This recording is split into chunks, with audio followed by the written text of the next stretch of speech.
since yesterday, but we are so glad that you saw fit to join us this evening for the College Language Association Presidential Address. And of course, this continues our theme of homecoming and also family connection and reunion. So this evening, our president needs no introduction, but will have an introduction. Okay. And I will start out with some background information on her, but with 3 words from someone who knows her best. Her mother, Miss Brenda Lynn Ward, in the back, wave your hands, sitting next to her father, Reverend Jarvis Ward. So am I. And some of you have mistaken her mother for her at the front, and she greeted you, but let me tell you 3 words that she said about her daughter. She said, committed, faithful, and determined.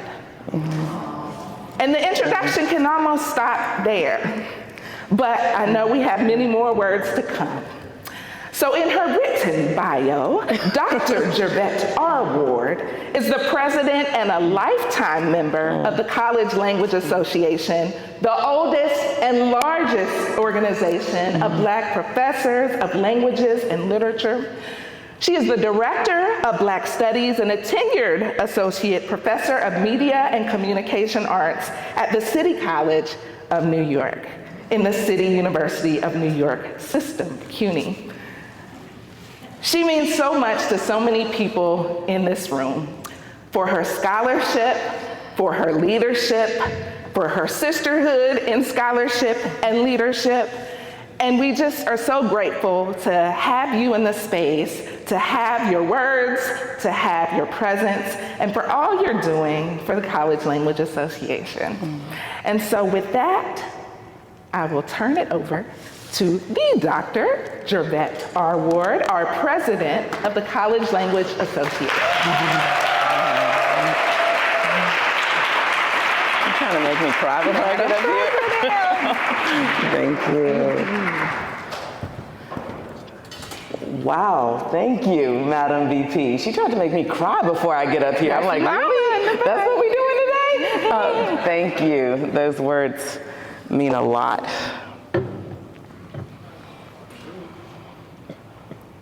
All right.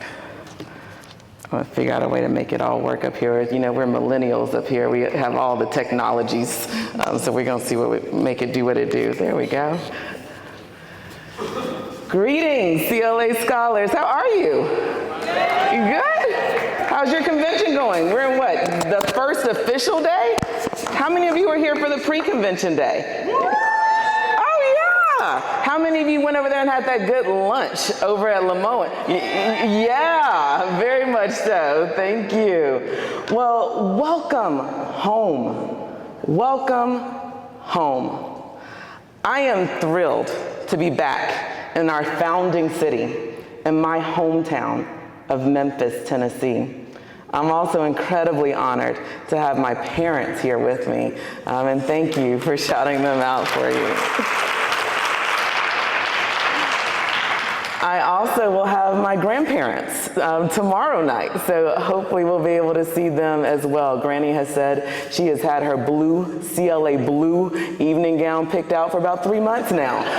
So make sure you shout out my granny when you see her, because she will be around. And she's also had her shoes. If you know, I do like a good pair of shoes, and that came from Granny, who has had those picked out for probably 5 months now as well. So, but thank you for coming home, and we hope that it's felt like home. As the CLA Executive Committee has served as not only your executive committee this year in planning this year's convention, but we have also served as this year's host institution, because we did not have a host institution this year. We had no institutional support for the 82nd annual convention, yet we said that ain't gonna stop us. If you remember last year, I said we here, and we gonna still be here no matter what. And so we convened and we said, we've grown up as an organization. And as we approach our almost 90th year of existence, we decided to stand on our own, but to do more than just that. We decided to also give back, because that's what we do as CLA scholars.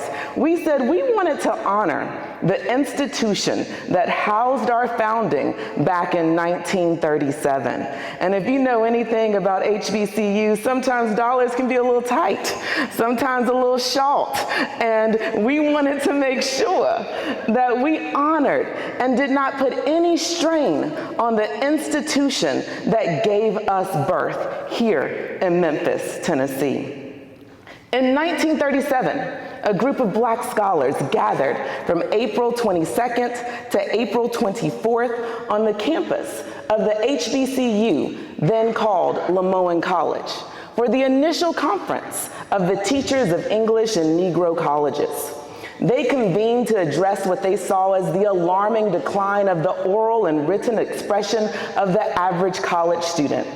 Yet, they also took time for moments of community, cultural and social uplift, as they found opportunities to enjoy theater productions and intercollegiate debate, and even a president's tea in the faculty garden. And I am going to pause right there, because those who know me know I love an afternoon tea, and don't act surprised when you see it on a future convention program, because our founders had one at the very first one as well.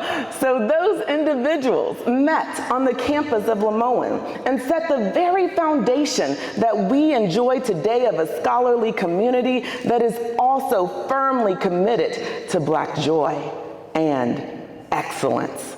And it is that very foundation that we are continuing to build upon and to honor today. When I became the president of the College Language Association, I shared 6 goals with the executive committee for my presidency and the administration. One of those 6 goals was to increase archives awareness and utilization among members, and in commitment to that goal, I applied for the Atlanta University Center, AUC, Robert W. Woodruff Travel Grant.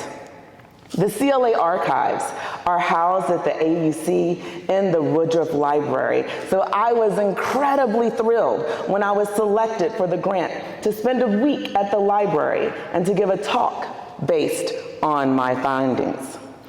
I applied for that travel grant for 2 reasons. One, I applied as the president of CLA based on the recognition that our archives are an underutilized resource of this organization. Second, I also wanted to become more aware of and informed about the organization that I was tasked to lead. I knew the history that we posted on our website, but I knew that there had to be so much more to the organization, and the archives have proven that to be true 10 times over. When I arrived at the AUC, I'd only been to our archives once before, on a brief visit with Dr. Dunna, Akiba, Sullivan, Harper, Dr. Dash, past President Dash. And I was excited about the opportunity to learn and to ultimately share about the legacy of CLA. Yet, funnily, the week that I was scheduled to visit was the last week of Black History Month. Anyone know what happened that week in the AUC? I'm gonna tell you right quick, okay then. So funnily, the week that I was scheduled to visit, that last week of Black History Month, was also the not only that bonus day in Black History Month, it was also a different world day. Anyone know what that is? Okay, so we're gonna back up here. So one of the requirements of the grant is to give a lecture at the end of the visit. And my lecture was scheduled for the last day of the month in a leap year, a bonus day of Black History Month, February 29th. But it was what day in the AUC? A different world day. And so for those of you who aren't familiar with the AUC, it's a partnership between Morehouse, Clark Atlanta University, and Spelman College, who's celebrating their Founders Day today, right? We got some Spelman, that's what, yeah, happy Founders Day. Because I seen y'all posting on the internets all day, so I wanted to make sure I shouted that out. So imagine being scheduled at the library for those 3 institutions on the day that the 10-city reunion tour for the cast of A Different World was scheduled to be there too. Yeah, that's exactly what I said to them. And so as I told them, I was starting to wonder who was going to be giving President Ward's CLA Archives talk that day, because I too was trying to get tickets to attend the Different World reunion tour event. So I said, who giving that talk?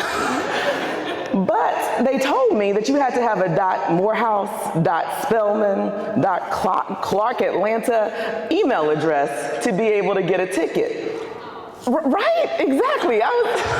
Thank you. So I was like, well, I guess I better give this talk. So I was honored and surprised at the number of people who showed up for the talk anyway, me being one of those, because I knew that the space and place we were in was special.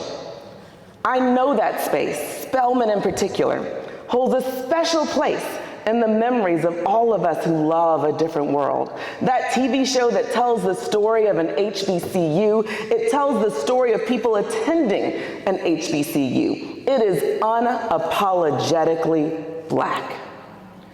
CLA was not only founded at an HBCU, but our very founding name, Teachers of English in Negro Colleges, unapologetically announced who we are and what and where we planned to do it. So to make sure that I honored the space and place of that day, I shared with those gathered, and I'll share with you too, that CLA also has a relationship with the TV show A Different World. Dr. Eleanor Traylor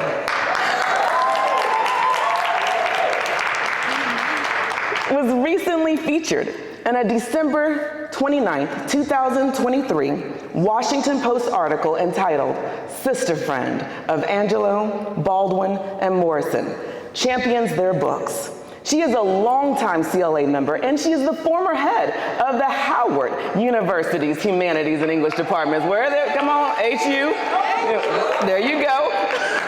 When Dr. Mary Emma Graham, who founded the Project on the History of Black Writing, because you know you can't say her name without saying the other one, they go together, sent me the article, I read that it describes her as the last of a close-knit generation of African-American writers that included James Baldwin, Maya Angelou, and Toni Morrison.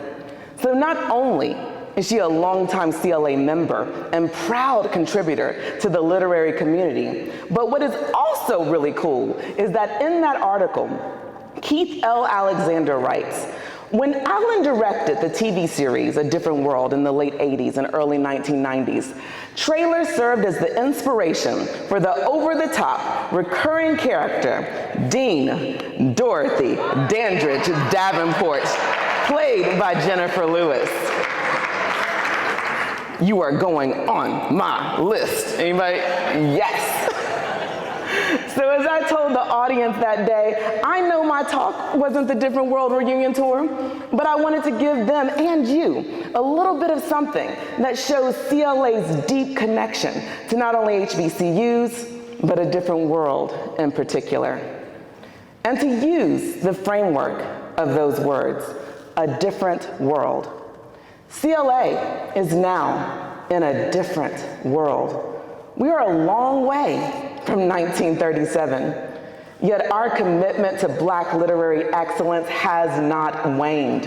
Yet the ways in which we approach have evolved and continue to evolve as we adapt to a changing world. In 1949, at the 9th Convention in New Orleans, the Association of Teachers of English in Negro Colleges changed our name to the College Language Association, which we now describe, as you heard our VP say, as the oldest and largest organization of Black professors of languages and literature in the Americas. Just as we adapted then shortly after the end of World War II, we must continue to adapt as we are working on moving out of the COVID-19 years. Many of us on the CLA Executive Committee looked to those years following World War II to provide guidance and understanding on how to move following the only other time we have had to cancel conventions. If you look in your convention program, you can see those two major markers and points for the organization, the two places where we were unable to gather as a CLA family. After spending approximately a week, that's a little travel research award presentation right there. After spending approximately a week at the Woodruff Library with the CLA archives, which I will admit wasn't enough time, not even remotely, I reevaluated the talk that I was planning to give at the end of the week. I wanted to challenge myself, my fellow members, and other leaders and administrators to look to the archives. Look to the archives. Because we are in a different world, yet our ancestors and those who have gone before us have left us guidebooks or roadmaps on how we can approach a situation or challenge and still utilize the knowledge, skill sets, and resources of the current moment. When I applied for the travel grant, I was a faculty member at Mississippi State University, and now I'm leading Black Studies at the City College of New York as part of the City University of New York system, CUNY. I was hired there to rebuild and to restore Black Studies to department status at the flagship of the 25-institution CUNY system, the largest system in America. Back in 1969, a group of Black and Puerto Rican students, 10 in particular, gathered on the campus of City College and issued 5 demands to their administrators. They were demanding better opportunities from themselves, from their professors, and in their curriculum. One of those demands was for the establishment of a school or department that studies Black people. Their demands were rejected and met with major resistance. In response, those students took over the institution and held it hostage for approximately 2 weeks. This has been labeled the takeover. The story of those students is chronicled in a new film, The 5 Demands, and will be released soon on PBS. From those demands, the Black Studies Department was eventually established at City College in the early 70s. Yet in 1996, CUNY disbanded the department and turned it into a program. And for nearly 30 years, the flagship of the CUNY system, the City College of New York, which is in Harlem, did not have a Black Studies department. In a space where the Harlem Renaissance began, where Zora Neale Hurston, Langston Hughes, Jessie Fawcett, Nella Larson, Elaine Locke, and so many others had honored and celebrated Blackness, there was no Black Studies department. Yet, following the rise of the Black Lives Matter movement and other social protests, students and faculty began once again pushing for a Black Studies department in Harlem, New York. In the fall of 2023, I started at City College with the major charge of building a Black Studies department in the CUNY bureaucracy. And if you're not familiar with CUNY bureaucracy, it's a special thing. Yet we are currently scheduled to go before the CUNY Board of Trustees in June for the final vote for the reestablishment of Black Studies, June 23rd.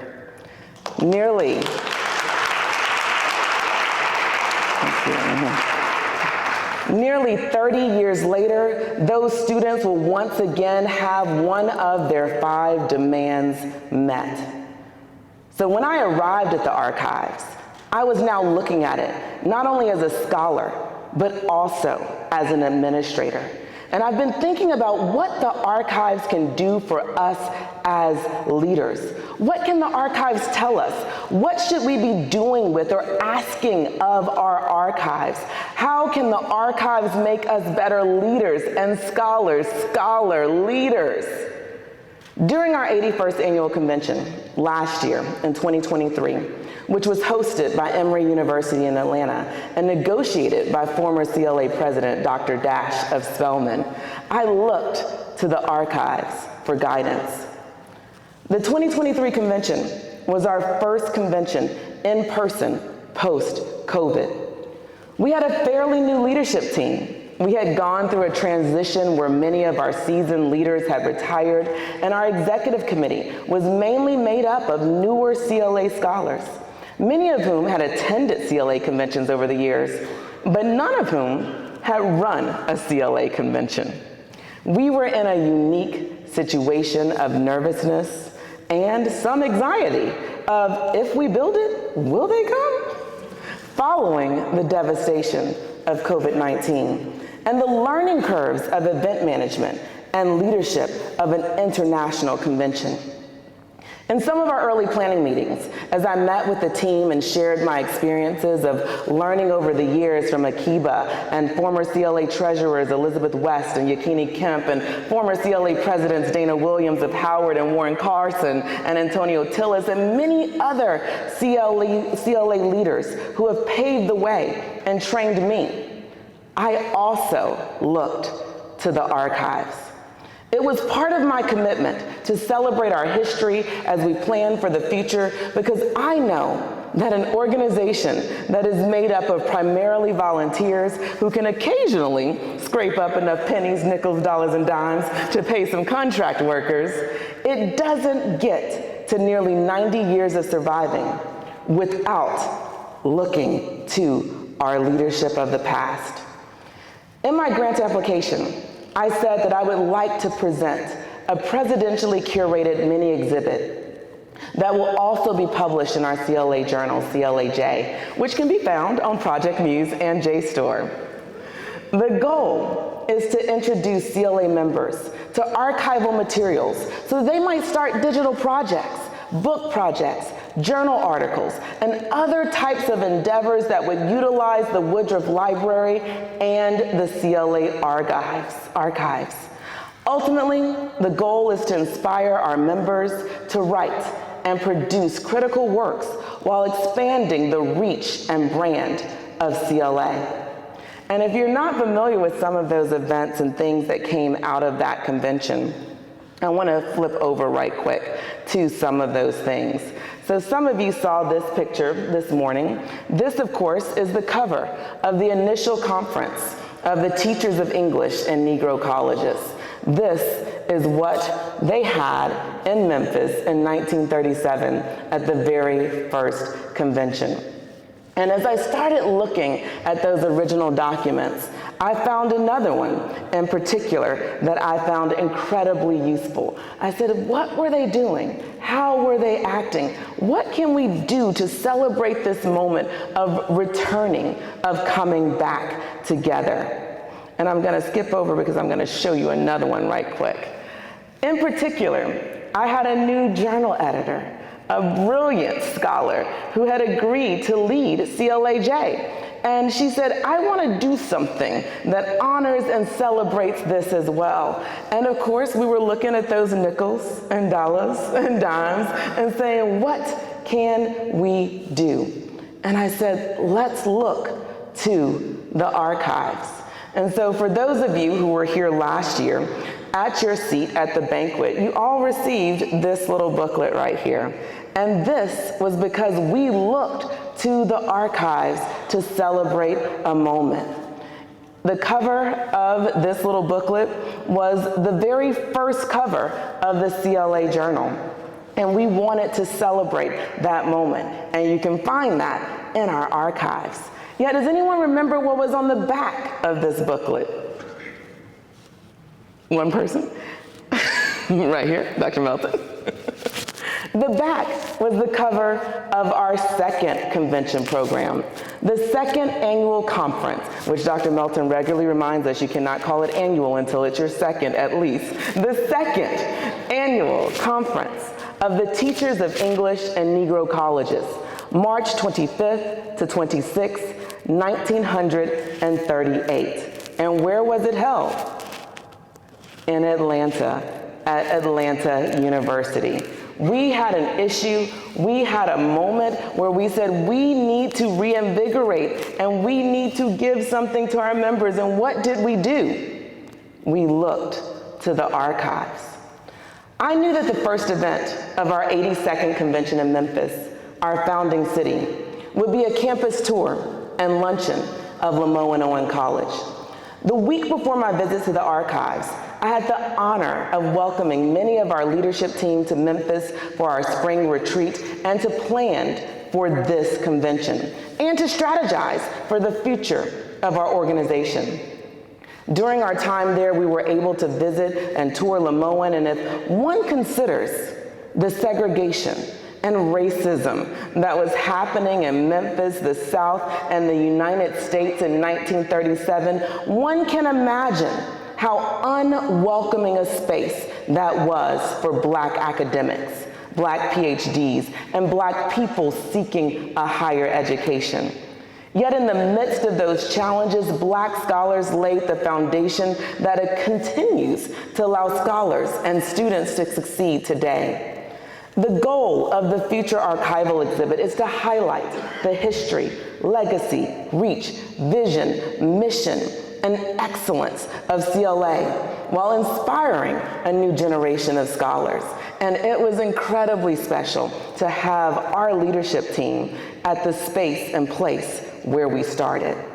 I was so thankful to receive the travel grant, to spend some time in the CLA archives, and for the AUC's continued protection of the archives, because we also have to remember that the AUC also could use your funding and donations as well as they protect our archives. It helped to make me a better scholar and a better leader. I jokingly told them that even though I was still having to do work emails during my archives visit, there was something different about writing CLA emails from that space. It was an honor and a privilege to write an email from the Robert W. Woodruff Library surrounded by some of the original founding documents of CLA. I felt surrounded by the history of our beloved organization. I was struck by how much CLA has evolved and changed over the years, yet it has remained committed to the single purpose of excellence in language skills while serving as a space for Black people to pursue that excellence.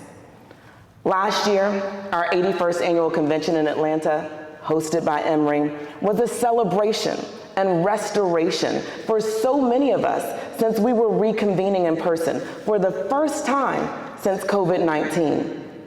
And this year, we have the opportunity to expand upon that idea with a homecoming in Memphis. As I mentioned, we do not have a host institution for this 82nd annual convention. Yet the CLA Executive Committee has planned unique moments for us to give back and to celebrate the institution that first gave us a home, the now LeMoyne-Owen College.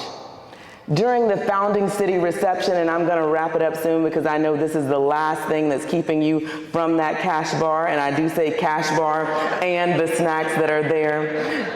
During the founding city reception, right after this, we will take our convention photograph, and I'm gonna go back to the inside of one of these. Let's see if I can find it. Oops, that's not what we're trying to do.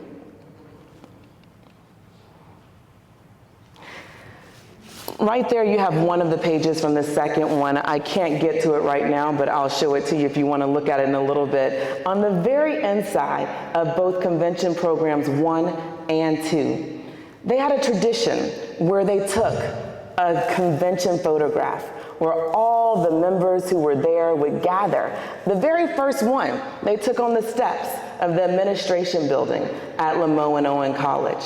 And one of the things that we wanted to do this year was to look to the archives as we reconvene for the second time following COVID-19. So hopefully you saw it on social media. Hopefully you saw it in your convention program. Hopefully you saw it on our website, all the different ways that we are working to communicate with you, that we asked you to rep your school, in just a little bit. And I see some of you are already doing it. Look at it, already ready, dressed to go. For the CLA Founding City Reception, where we'll take this year's convention photograph. So if you don't have it on right now, run to your room. There's a Target across the street. Maybe they got your school. If not, I know a school you can rep. Reverend Ward, what school could they rep? The University of Memphis, you can rep. Second generation alum right here. The University of Memphis, the real blue to all my Duke exec committee, because I got the podium right now. So the real blue to this entire row of Duke people sitting there together. You can rep the University of Memphis. We will welcome you. I know they have it. Yes, thank you, Dad. We will do our own clap. You can rep the University of Memphis from the Target right across the street. They will help you out, and you can make it back in time. I'll have them hold the cash bar for you. So come out wearing your favorite t-shirt, hoodie, sweatshirt, or paraphernalia from the school you went to, wish you went to, want to went to. Come out, because we looked to the archives for this moment. So in conclusion, I invite you to look to the archives for your teaching, your research, your leadership, and your service. It has guided me, and I hope that it will guide you too. And as the president of CLA, I am deeply committed to protecting and advancing the legacy of this historic organization. CLA, look to the archives. Thank you.